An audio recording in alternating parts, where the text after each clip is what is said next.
I just got back from seeing The Strangers Chapter 1, and wow, wow, wow.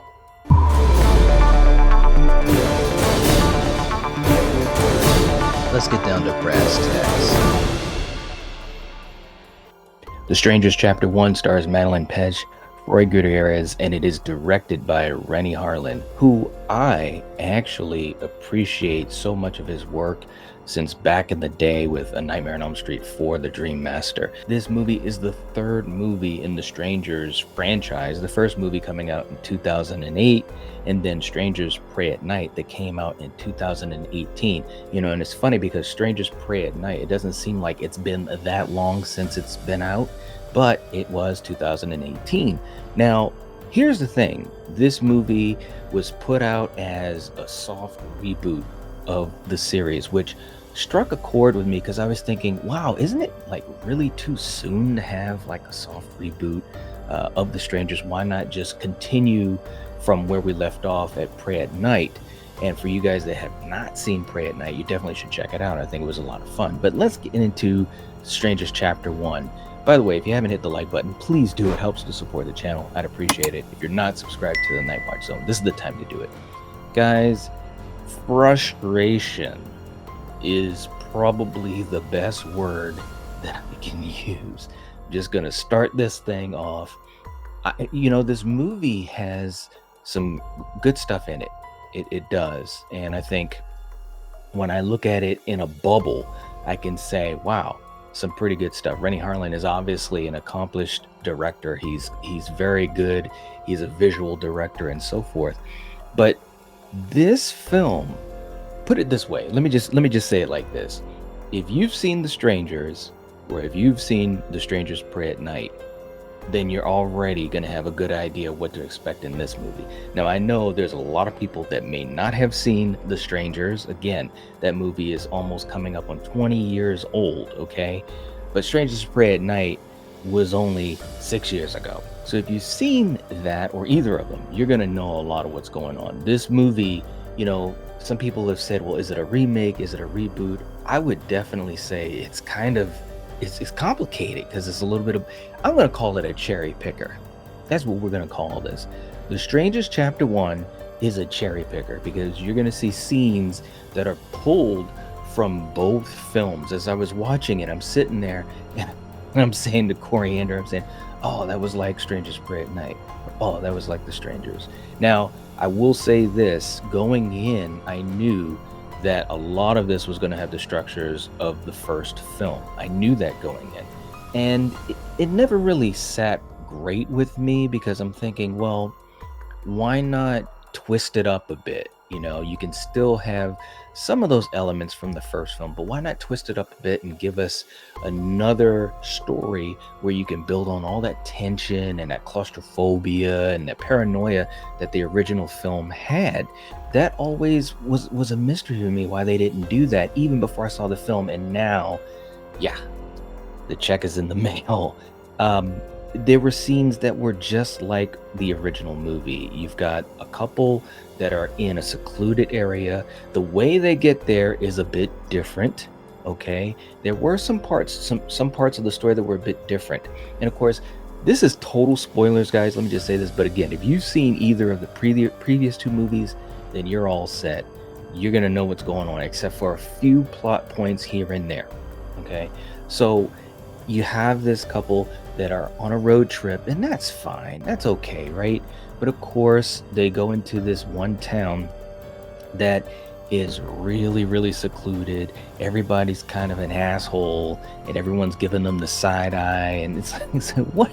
Why do we always have to go to these towns that are so remote where everyone acts like they're just idiots or they're jerks, right?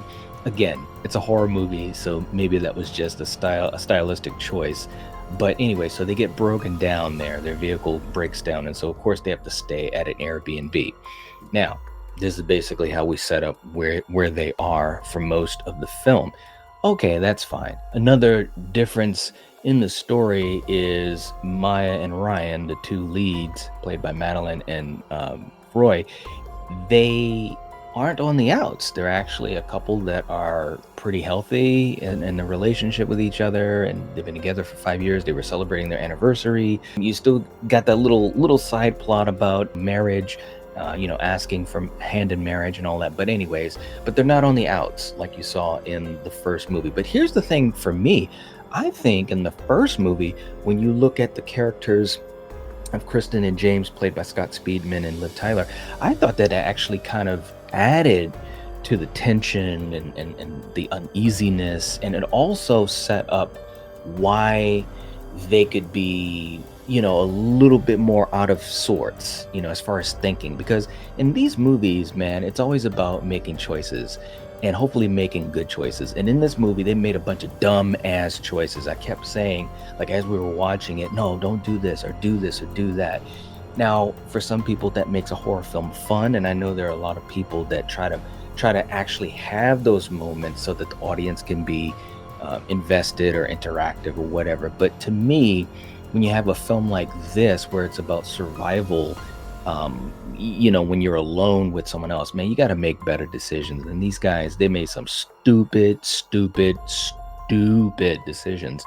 So they get in the Airbnb. Of course, again, they got to get separated. So you have Ryan's character. He goes off to get something to eat, and of course, the strangers can get into the house. Now, all of this is again pretty much beat for beat from the first film. You also have the back and forth once they get out of the house and they're trying to avoid the strangers, and a lot of that felt like Pray at Night. There was a scene where Ryan gets pinned in a vehicle, and it was a little bit different than Pray at Night, but not different enough, because I was like, oh, come on. But there was some stupid decisions, man, because Ryan did get out of he was able to get out of the truck. He survived, as opposed to the father in Pray at Night. But when he gets out of the truck, he could have taken Baghead's truck. He could have taken, the stranger's truck, or at least take the keys out of the truck or whatever, because at that point Maya had run off, because he's like, save yourself. And she ran off. I would have gotten the truck.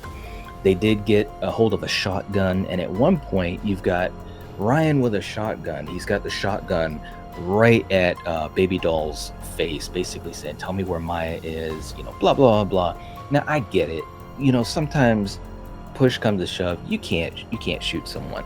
But me personally, when it's all on the line, you gotta at least shoot them in the shoulder or something. You gotta incapacitate them somehow. And I was like, shoot her. Not the kill maybe, but just something. Hit her with the gun or something, because you can't trust her. Because sure enough, he gets hit over the head, and then of course they get tied up. There were just so many decisions that were not good, man. Not good at all. The one thing that was a bit different, and I really enjoyed this scene, was they had to go into the crawl space. That was pretty cool. That played out for several minutes. It was well done. You didn't know what was going to happen. I won't give it all away, but that was a really cool sequence. It was well done. Everything else was kind of beat for beat from The Strangers or Pray at Night, and I just think that it was a poor choice to start this trilogy that way. I know there are a lot of people that may not have seen the other two movies, and maybe that's what they were thinking, but for so many of us that are fans of those movies, we're watching the same thing, and it's a shame, because the actors, they were fine. Rennie Harlan directed it. He was fine. I don't think there was anything too special about what they were doing. Well, that's the only thing. Like, I enjoyed this couple.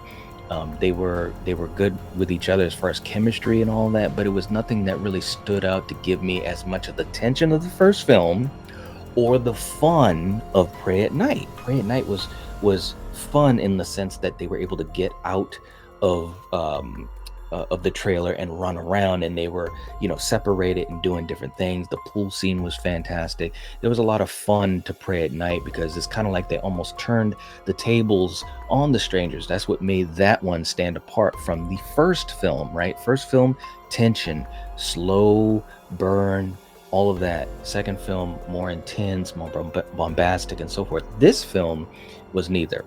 This film was neither. It was really in the mold of the first film, but it didn't reach the tension of the first film.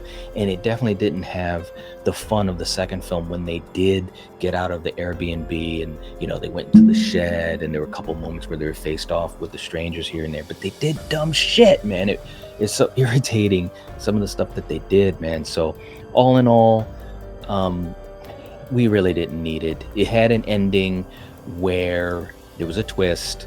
And I'm sure a lot of you guys are gonna hear this, so this is the spoilers of the end. So at the end of the movie, Maya survives. They both get stabbed, but it appears that Ryan dies. But Maya survives and ends up in the hospital. And then it basically fades to black because you see one of the strangers right there. And of course, that is similar, or pretty much beat for beat, of Pray at Night. So it's kind of like, well, if you guys are just cherry picking from both films, I don't know, man. I just think they should have gone in a fresher direction and then, have their chapter 2 and chapter 3. As it stands, maybe chapter 2 will make this movie, seem a little bit better, put a little bit more shine on it, but I'm not sure, guys. Kind of disappointing. Out of all the movies I've seen this year, and I've seen at least 10 in the theater, and I'm going to be doing a video about that, this is probably at the bottom. And it's not because it's a badly made film, and it's not because the characters, you couldn't be invested in them at all, the actors, but it just, again, it was a retread, cherry picking, baby, cherry picking. But anyways, let me know let me know what you guys think in the comment section down below. Were you happy with the decision that they made in The Strangers Chapter 1 to basically cherry pick from the original film and Pray at Night? Or had you never seen those movies and this one really hit the mark for you? Let me know. We'll talk about it as a movie community. Again, if you haven't hit the like button, do that.